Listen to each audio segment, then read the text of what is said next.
Dear students, अस्सलाम वालेकुम and welcome to my YouTube channel. Dear students, आज के लेक्चर में ये जो आज आपका फर्स्ट एनुअल क्लास 9 का एग्जाम हुआ इवनिंग शिफ्ट में, इसके एमसीक्यूज आपको सॉल्व करके मैं बताऊंगा ताकि आपको आइडिया हो जाए कि आपके कितने एमसीक्यूज करेक्ट हैं। ठीक है, इससे नहीं आपको जो है ना काफ़ी हेल्प मिलेगी और आपको जो है ना पता चल जाएगा कि आपके कितने एमसीक्यूज ठीक हैं। अब देखिए, एमसीक्यू नंबर 1 आपके पास ये है कि 16 रेज टू दी पावर 1/2। ठीक है ना। देखिए, जैसे आपको याद होगा कि मॉर्निंग का पेपर हुआ था उसमें 1/9 की पावर -1/2 था, जबकि यहाँ पे 16 की पावर 1/2 है। तो अब देखिए, इसके दो मेथड है। एक तो देखिए 16 की पावर 1/2 है, इसे हम लिख सकते हैं 4 की पावर 2 और ये होल पावर 1/2। अब देखिए 2 से 2 कैंसिल हो जाएगा आपके पास, तो ये आपके पास रिजल्ट आ जाएगा 4। ठीक है, इसका मतलब ये है कि जो आपका जो ऑप्शन सी है, सी इज द करेक्ट आंसर, यानी जो 4 है। ठीक है ना। या वैसे भी देखिए, आपको याद होगा, इसको हम डायरेक्ट भी यूं कर सकते हैं। देखें, 16 की पावर 1/2 का मतलब होता है स्क्वायर रूट। ठीक है ना, स्क्वायर रूट 16, और 16 का स्क्वायर रूट 4 होता है। तो मर्जी है, चाहे आप यानी इस तरह कर लें, 16 की पावर 1/2 कर लें या स्क्वायर रूट 16 कर लें, दोनों का रिजल्ट क्या आएगा, 4 ही आएगा। ठीक है। अब देखिए, जो नेक्स्ट पार्ट आपके पास ये है कि convert scientific notation of 350 is correct. Scientific notation of 350 is, इस तरह देखिए, ये जो जो मॉर्निंग था उसमें भी इस तरह का क्वेश्चन आया था। अब देखिए, आपको याद ये होगा कि जो साइंटिफिक नोटेशन है ये होता है a into 10 raise to the power n, और यहाँ पर देखिए जो ए होता है 1 less than is equal to a less than is equal to 9। ठीक है ना। और n is an integer, n is integer. ठीक है। अब देखिए, आपके पास ये है 350 है। अब आपको पता है कि जब डेसिमल ना हो तो कहाँ पे होता है, एंड पर होता है। और ये आपने हमेशा जो जो है डेसिमल हमेशा फर्स्ट नेचुरल नंबर के बाद लेके आना होता है। ठीक है।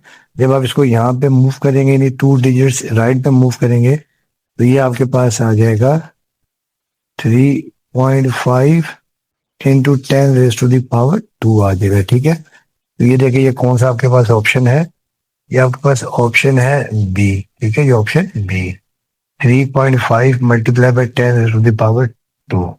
तो ये option B is the correct answer आ। ठीक है। तो यहाँ पे 3.5 है, तो यहाँ पे 3.5, यहाँ पर जीरो लगाने की जरूरत नहीं होती। ठीक है। अब देखिए, जो नेक्स्ट पार्ट आपके पास है डोमेन ऑफ, अब हमें ये बताना है इसमें डोमेन क्या है। 2,4 है, 3,5 है। ठीक है। जो मॉर्निंग था उसमें रेंज था, इसमें डोमेन है। तो डोमेन आपको याद होगा, जो फर्स्ट वैल्यू है डेट इज कॉल्ड डोमेन। ठीक है ना। तो डोमेन देखिए, इसमें क्या आपके पास आ जाएगी, देखिए जिसकी जो फर्स्ट वैल्यू हो देखिए आपका 2 और 3 है, तो देखिए डोमेन आपके पास आ जाएगी 2 और 3। देखिए, ये ऑप्शन कौन सा आपके पास 2 और 3, ये आपके पास ऑप्शन ए है। ठीक है, option A, option A is the correct answer. अब आ जाए क्वेश्चन नंबर 4 जो है कि अब हमें ये बताना है कि HCF of 8x² 12x³ and 24x² y²। HCF आपको याद होगा, हाईएस्ट कॉमन फैक्टर। ठीक है ना, यानी ऐसा नंबर जो इन तीनों को एग्जैक्ट डिवाइड करे। ठीक है ना। अब आप देखें, जो देखें 8, 12 और 24, इनको जो हाईएस्ट कॉमन फैक्टर जो डिवाइड करता है वो करता है 4। तो ये तो आपके पास आ जाएगा 4। और दूसरा भी देखें, यहाँ पर देखें जो x² है, x³ है, x² है, y² है, तो कॉमन भी होना चाहिए। तो देखिए, जो x² है ये इन सब में क्या है, कॉमन है। ठीक है। तो ये आपके पास आ जाएगा 4x²। अब आप देखें, यहाँ पर जो ऑप्शन है वो ऑप्शन ए है। ठीक है, ऑप्शन ए, 4x²। ये आपका रिजल्ट आ गया। ठीक है। अब देखिए, क्वेश्चन नंबर 5 है, आसान सा ही है कि x+5, ये इनइक्वलिटी का क्वेश्चन है, x+5 ग्रेटर देन 9 इम्प्लाइज हमें बताना है कि यहाँ पर x की वैल्यू क्या आती है। ठीक है ना। अब देखिए, सिंपल सा क्वेश्चन है, x+5 ग्रेटर देन 9 है। अब यहाँ से देखिए, आपने ये 5 को वैनिश करना है। ठीक है। अब देखिए, x+5 तो यहाँ पे आप -5 कर देंगे और ये ग्रेटर देन 9 - 5, ठीक है। अब देखिए ये 5 से 5 कैंसिल हो जाएगा, तो ये आपके पास आ जाएगा x ग्रेटर देन, और 9 - 5 ये आपके पास आ जाएगा 4। देखिए ये आपका जो ऑप्शन जो है B is the correct one. अब आ जाए इसका जो पार्ट नंबर 6 है, ठीक है। अब पार्ट नंबर देखिए 6 आपके पास, देखिए ये राइट एंगल ट्राइंगल है, इसमें देखिए आपके पास, देखिए ये राइट एंगल ट्राइंगल, और ये क्या आपके पास यानी जो है ये राइट एंगल ट्राइंगल, ये आपका परपेंडिकुलर होता है, ये आपके पास बेस है, और ये आपके पास क्या है, हाइपोटेन्यूज है, ठीक है। और इन्होंने कहा कि यहाँ पर थीटा आपके पास क्या वैल्यू है। तो अब आपको याद होगा, देखिए जब भी बेस बेस और हाइपोटेन्यूज यूज होता है तो ये आपके पास आता है कॉस थीटा यूज करते हैं, ठीक है ना। तो अब आपको याद होगा कि we know that cos theta जो है ये आपके पास होता है बेस ओवर हाइपोटेन्यूज, ठीक है। अब देखिए कॉस थीटा, बेस देखिए आपके पास 2 है और हाइपोटेन्यूज आपके पास 4 है, तो ये 2 one the 2 2 to the 4, cos theta is equal to 1/2। अब देखिए नहीं, आपको याद होगा cos 1/2 कब होता है, जब थीटा आपके पास 60 डिग्री हो, थीटा क्या हो, 60 डिग्री हो। अगर आप चाहे तो यूं भी लिख सकते हैं, theta is equal to cos inverse 1/2, तो थीटा आपके पास आ जाता है 60 डिग्री, ठीक है। तो 60 डिग्री यहाँ पर देखिए कौन सा ऑप्शन है, ऑप्शन सी है, ऑप्शन सी। अब देखिए जो नेक्स्ट क्वेश्चन आपके पास ये है, a ships moves from point A to B on a bearing of 90 degree, in which direction does it travels. अच्छा अब देखिए डियर स्टूडेंट्स, आपको याद होगा, देखिए ये आपके पास होता है यानी ईस्ट, ये वेस्ट, ये नॉर्थ, और ये साउथ, ठीक है। अच्छा अब देखिए स्टार्टिंग पॉइंट, अब ship moves from point A to point B. अब ये आपका पॉइंट ए है, ठीक है। अच्छा अब आपको क्या कह रहे हैं कि जो इसकी बेरिंग 90 डिग्री है, तो आपको याद होगा कि बेरिंग हमेशा क्या होता है, नॉर्थ से हम लेते हैं, कहाँ से लेते हैं, नॉर्थ से, ठीक है ना। अब नॉर्थ से लेते हैं, समझे यहाँ पर ये 0 है, ठीक है ना, और नॉर्थ से ले रहे हैं कहाँ पर, 90, तो 90 देखिए ये आपके पास यहाँ पे आ जाएगा 90। देखिए जो डायरेक्शन है ये आपके पास क्या आ जाएगी, ईस्ट आ जाएगी, ठीक है।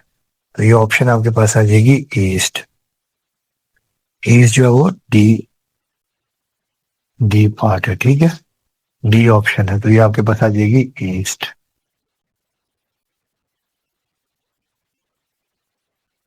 बेरिंग हमेशा नॉर्थ से लेते हैं, ठीक है।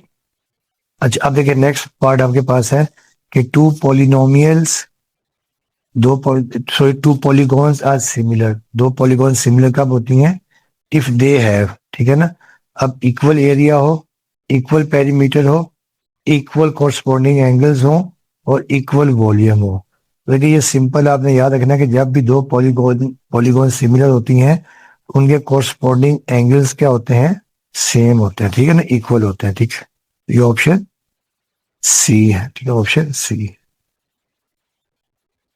लेकिन ये दो पॉलीगॉन है, कोई भी फॉर एग्जांपल जैसे मैं दो ट्रायंगल लेता हूँ, ठीक है, एक ये ट्रायंगल ए बी सी है, और एक देखे जैसे ये पी क्यू आर।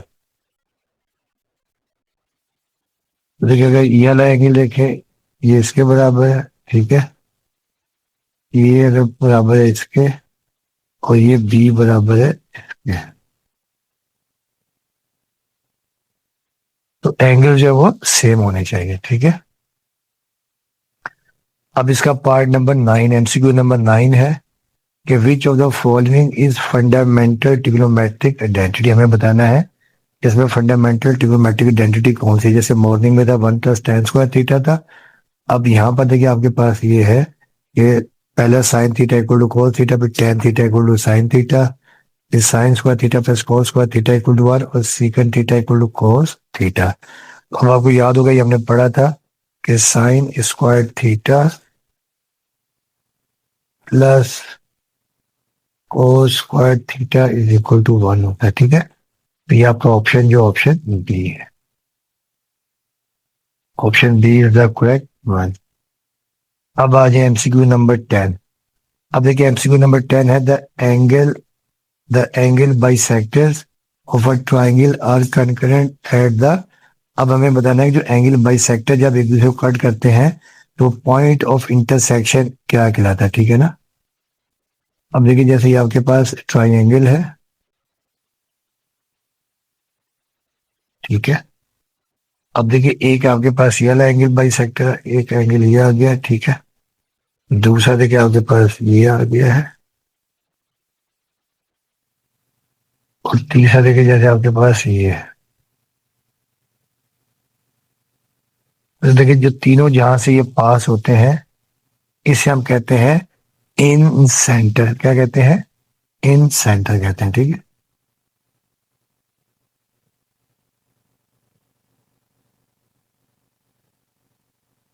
ठीक है, तो ये इन सेंटर है, तो इन सेंटर ऑप्शन आपका कौन सा है? ऑप्शन ए है। अब आ जाए क्वेश्चन नंबर 11। देखिए क्वेश्चन नंबर 11 में आपके पास ये है the exterior angle of a regular polygon is 36 degree, ठीक है ना। जो एक पॉलीगॉन है, रेगुलर पॉलीगॉन, उसका एक्सटीरियर एंगल 36 है। Number of sides in polygon are. अच्छा अब डियर स्टूडेंट देखिए आपको याद होगा कि कोई भी पॉलीगॉन हो उसके एक्सटीरियर एंगल का सम क्या होता है? 360 होता है, ठीक है ना। Sum of exterior angle.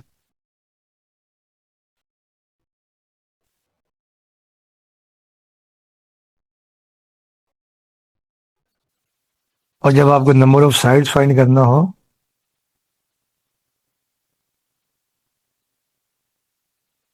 Number of sides is equal to, देखिए 360 degree sum of angle divided by given angle, given exterior angle. अब देखिए यहाँ पर आपके पास 360 है, ठीक है, और गिवन एंगल कितना है? 36 है, ठीक है, 36। क्योंकि जब आप इसको कैंसिल करेंगे 36 वन 36, ये आपके पास आ जाएगी 10 साइड्स आ जाएगी। कितनी आ जाएंगी? 10 साइड्स।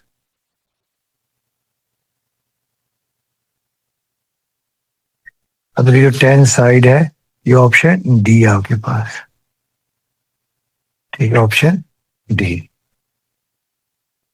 क्या गया? 10 साइड। तो ये आप जो है ऑप्शन डी का जो बबल फिल कर देंगे, ठीक है। अब देखिए आपका ये नेक्स्ट क्वेश्चन है, क्वेश्चन नंबर 12 है the locus of a point. Locus होता है जो पॉइंट जो है जो मूव करके पाथ बनाता है उसे हम कहते हैं लोकस। तो locus of a point eight fix distance from a given point, यदि कोई भी एक फिक्स पॉइंट हो, ठीक है, जैसे एक फिक्स पॉइंट है, तो अगर इस फिक्स पॉइंट से तमाम तरफ का डिस्टेंस सेम हो, आपको याद होगा, इसे हम कहते हैं सर्कल। इसे हम क्या कहते हैं? सर्कल कहते हैं, ठीक है। तो ये आपके पास आ जाएगा ऑप्शन सी आ जाएगा, सर्कल।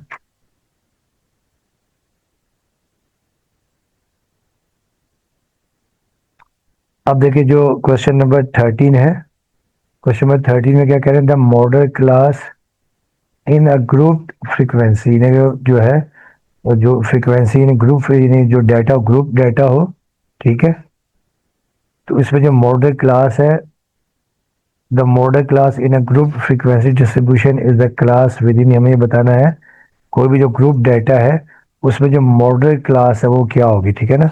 आपको याद होगा मॉडल क्लास होता है कि ऐसी ऐसी क्लास जिसकी फ्रीक्वेंसी क्या हो? सबसे हाईएस्ट हो। तो ये ऑप्शन ए है, ठीक है। मॉडल, वैसे आपको याद होगा जो मोड होता है जो क्या हो, जो रिपीट हो रहा हो, और जब ग्रुप डाटा हो उसमें वो क्लास जिसकी फ्रीक्वेंसी सबसे ज्यादा हो उसे हम कहते हैं मॉडल क्लास। अभी आपके पास है part number 14। If an event has probability 3/5, यानी एक जो इवेंट है उसकी प्रोबेबिलिटी 3/5 है, then the probability of the event not occurring is, यानी प्रोबेबिलिटी, यानी इवेंट ना हो रहा हो, नॉट अकरिंग हो रहा हो, नॉट अकर हो रहा हो, उसकी प्रोबेबिलिटी क्या होती है? अब देखिए जैसे आपको याद होगा, देखिए जैसे एक इवेंट है, इसकी प्रोबेबिलिटी, इवेंट की प्रोबेबिलिटी आपके पास क्या है? 3/5 है, ठीक है ना।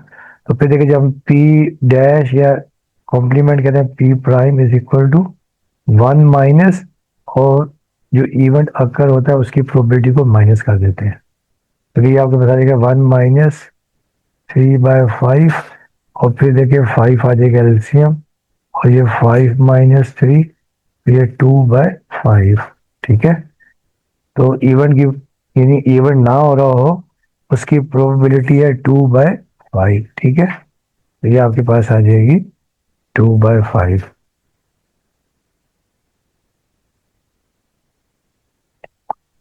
अब देखिए इसका जो है, इसका जो लास्ट पार्ट है, पार्ट नंबर 15। अब पार्ट नंबर 15 में आपको ये कह रहे हैं कि इन अ क्लास 18, एक इन अ क्लास, ठीक है, 18 आउट ऑफ 40 स्टूडेंट्स, एक क्लास है टोटल, उसमें 40 स्टूडेंट्स हैं, उसमें से 18 students received an A grade, उसमें से जो 18 स्टूडेंट्स हैं वो ए ग्रेड हासिल कर रहे हैं। ठीक है ना, the relative frequency of grade A, यानी बेसिकली हमने इसकी प्रोबेबिलिटी फाइंड करनी है, रिलेटिव फ्रीक्वेंसी फाइंड करनी है। ठीक है, रिलेटिव फ्रीक्वेंसी देखिए आपके पास क्या हो जाएगी कि देखिए टोटल कितने हैं, 40 है, और इसमें जो स्टूडेंट ए ग्रेड ले रहे हैं वो कितने ले रहे हैं, 18 ले रहे हैं। ठीक है ना, तो 18/40 हो जाएगा। ठीक है, तो ये आपका ऑप्शन कौन सा है, ऑप्शन आपका ये बी है। ठीक है, ऑप्शन बी। तो ये आपको बताइए रिलेटिव फ्रीक्वेंसी। तो डियर स्टूडेंट्स, के साथ में ये एमसीक्यूज कंप्लीट हो गए हैं। उम्मीद करता हूँ कि आप लोगों को इससे काफ़ी हेल्प मिलेगी। ठीक है, और इंशाल्लाह wish you best of luck for your future paper, for your future papers. और बाकी आपसे रिक्वेस्ट है कि चैनल को लाइक करें और साथ में सब्सक्राइब भी करें। वीडियो देखने का आपका बहुत बहुत शुक्रिया। ओके स्टूडेंट, अल्लाह हाफिज़।